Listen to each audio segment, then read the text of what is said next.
৩ বছর বন্দী থাকার পর মুক্তি পেয়েছেন হেফাজতে ইসলামের বিলুপ্ত কেন্দ্রীয় কমিটির যুগ্ম মহাসচিব এবং ঢাকা মহানগরীর সাধারণ সম্পাদক মাওলানা মামুনুল হক।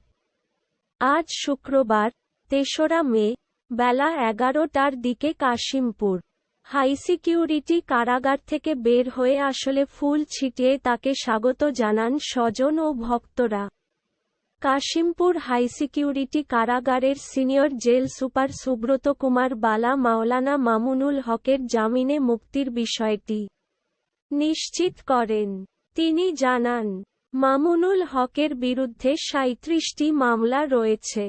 হেফাজতে ইসলামের সাবেক নেতা ও বাংলাদেশ খেলাফত মজলিসের মহাসচিব মাওলানা মামুনুল হক জামিনে মুক্তি পেয়েছেন।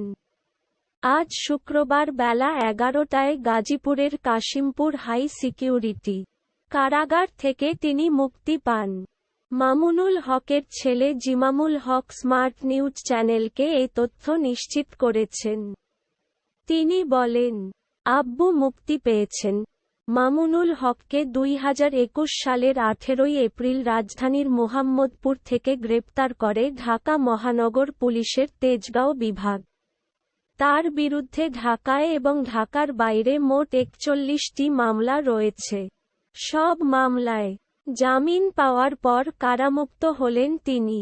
সর্বশেষ গত ২৮ এপ্রিল চট্টগ্রামের হাটহাজারী থানায় দায়ের করা একটি মামলায় মামুনুল হক জামিন পান।